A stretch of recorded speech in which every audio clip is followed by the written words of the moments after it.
Alors que les soldats ukrainiens affirment avoir détruit un deuxième pont à Koursk, Volodymyr Zelensky explique que cette offensive vise à créer une zone tampon. Le chef de la diplomatie américaine est arrivé en Israël. Il doit rencontrer Benyamin Netanyahou pour faire avancer les discussions sur un cessez-le-feu dans la bande de Gaza. Des pluies diluviennes se sont abattues sur les régions alpines et la capitale autrichienne, des niveaux de précipitation inédits depuis plus de 150 ans. Les feux de forêt se multiplient dans le sud de l'Europe. En Espagne, plusieurs zones sont touchées par des glissements de terrain après les incendies. Le plus grand satellite polonais Eagle Eye a été lancé avec succès en orbite. Sa mission doit durer au moins 1 an.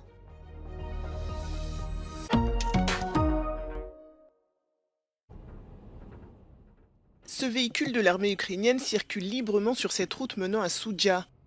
La ville russe, située à une dizaine de kilomètres de la frontière, est désormais contrôlée par les soldats ukrainiens depuis leur incursion surprise à Koursk il y a une dizaine de jours.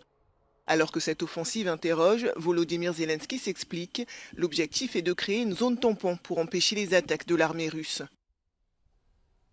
Є за сьогодні хороші, потрібні нам результати у знищенні російської техніки під Торецьком. І це все більш ніж захист для України. Це зараз основне завдання наших оборонних дій загалом. Знищити якомога більше російського потенціалу війни. І проводити максимум контрударної роботи. Зокрема, це і створення буферної зони на території агресора. Sur ces images diffusées par Kiev, la destruction d'un pont dans la région de Koursk, l'armée ukrainienne affirme avoir détruit cet édifice stratégique dont le lieu n'a pas été divulgué, la date de l'attaque non plus. Vendredi, Kiev avait déjà affirmé avoir détruit un autre pont stratégique.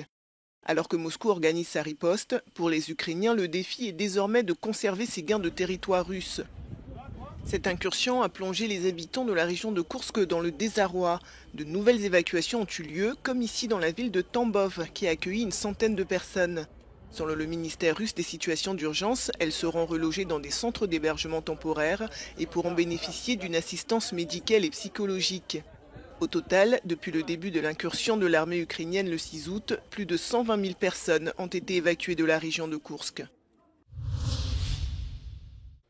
L'Ukraine a offert un rare aperçu d'un centre de détention abritant des troupes russes capturées au combat. Des dizaines de prisonniers de guerre ont pu être vus dans le centre par l'équipe de l'agence Associated Press qui ne dévoile pas son emplacement exact pour des raisons de sécurité. Vadim, l'adjoint au chef du service de l'éducation de la prison, décrit les conditions de vie des détenus. Кожен військовополонений у нас забезпечений спальним місцем, матрасом, постільними речами, подушкою, одіялом, речами першої необхідності, тобто ложка, тарілка, кружка, зубна паста, щітка, порошок, мило, це все видали, забезпечили одягом. Кожному військовому полоненому прогулянка надається кожного дня не менше 1 години. Баня раз на тиждень проводиться. Selon les responsables de l'établissement, plus de 300 captifs y sont passés depuis le début de l'incursion ukrainienne à Koursk il y a moins de 2 semaines, 80% d'entre eux étant des conscrits. Depuis les premiers jours de l'incursion, Kiev affirme que de nombreux soldats russes ont montré peu de résistance et ont été faits prisonniers. Le nombre exact de soldats russes capturés par les troupes ukrainiennes lors de leur raid à Koursk reste incertain.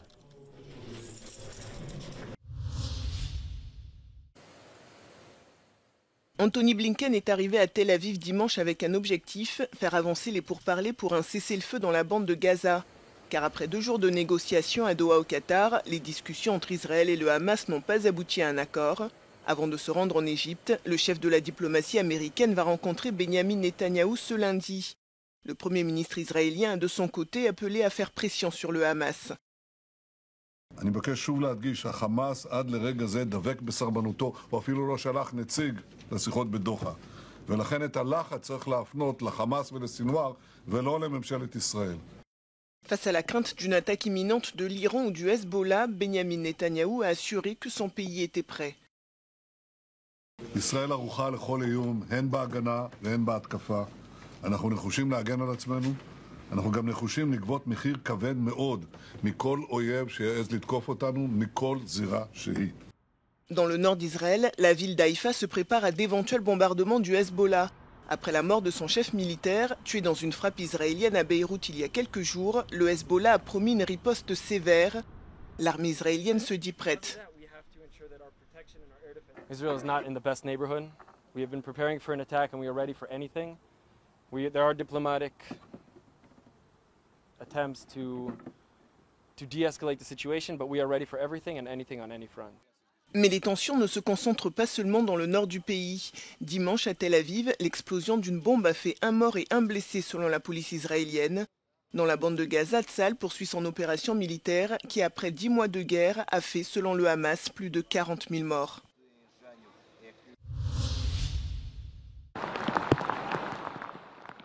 Des pluies diluviennes se sont abattues sur les régions alpines de l'Autriche ce week-end. Vienne, la capitale, n'a pas été épargnée. Près de 110 litres d'eau par mètre carré se sont déversés en l'espace de quelques heures. Des chiffres inédits depuis l'enregistrement de ces mesures qui a débuté il y a plus de 150 ans. L'ensemble de la ville s'est retrouvé sous les eaux. Dans la région de Döbling, au nord de Vienne, une femme a été grièvement blessée après avoir été emportée par les flots et traînée sous un bus. Ces intempéries ont causé des perturbations ainsi que d'importants dégâts sur les axes routiers et dans le transport ferroviaire. Dans la station de Saint-Anton, des coulées de boue et de gravats se sont déversées dans le village. La route menant vers Arlberg a été fermée à la circulation et la décision de sa réouverture doit être prise ce lundi. Da geht derzeit sind wir in St. Anton unten natürlich voll mit Maschinen, mit Backern, mit LKW unterwegs und wenn Verkehr natürlich da kommt, das behindert uns natürlich unglaublich. Jetzt müssen wir erst schauen, wie wir da die Situation jetzt unten einmal halbwegs lösen, aber die Entscheidung wird heute Nachmittag einmal fallen. À Saint-Anton, les travaux de remise en état devraient encore durer plusieurs semaines.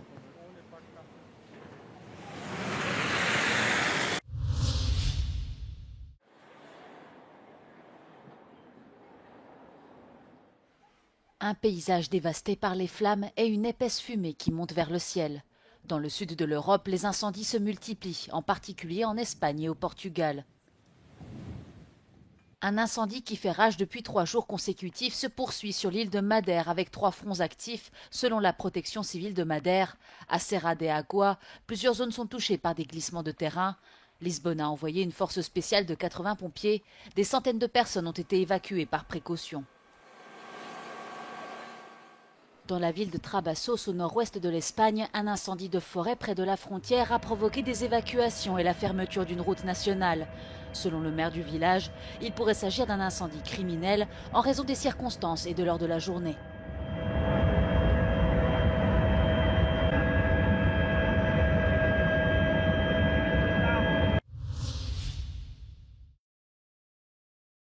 Le plus grand satellite polonais Eagle Eye a été lancé avec succès en orbite.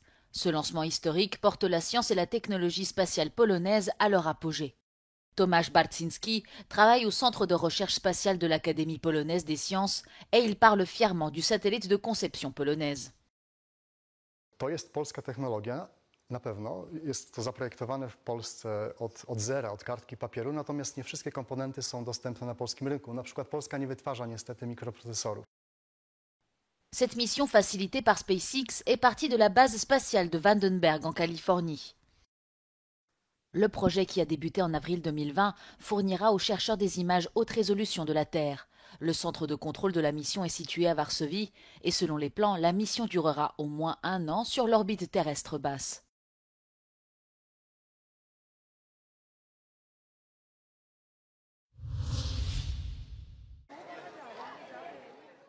Sur ces toiles, le peintre de la Grande Place a remplacé les calèches tirées par les chevaux par la nouvelle attraction touristique, les calèches électriques. Depuis début juin, la ville de Bruxelles est la première ville européenne à avoir fait une transition totale vers ces véhicules à des fins touristiques.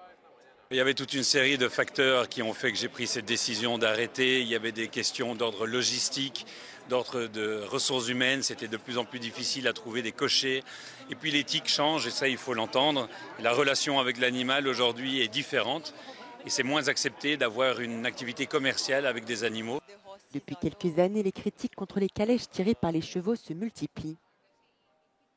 L'année dernière, un cheval est mort à Séville alors qu'il tirait une calèche avec des touristes en pleine vague de chaleur. De son côté, Thibaut Dantine a pris l'initiative de revendre ses 6 chevaux et d'investir dans des véhicules électriques. J'ai jamais eu le moindre doute sur le fait qu'avec des calèches électriques, on allait encore attirer les gens. Parce que les gens aujourd'hui veulent vivre une expérience, veulent avoir quelque chose d'insolite, de vivre ça en famille ou entre amis. Et la calèche électrique répond à tout ça. Donc on reste aussi avec un style d'époque et je crois que c'était important de respecter ce patrimoine. Le gérant a investi plusieurs centaines de milliers d'euros pour 2 véhicules lancés en juin et fabriqués en Pologne. Un 3e sera livré cet été. La marque s'appelle Anderson, un clin d'œil au premier homme à avoir électrifié des calèches en 1832. D'une autonomie de 120 km, le véhicule doit être rechargé une fois tous les 2 jours.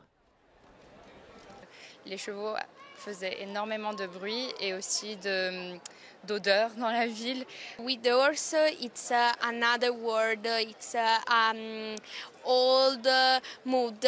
With electricity, you imagine another vision of the cities. C'est électrique et je trouve ça chouette, c'est génial. Ça pollue pas et on laisse un peu tranquille les animaux. Intéressés par ce modèle de transport touristique alternatif, d'autres villes ont déjà contacté Thibaut Dantine.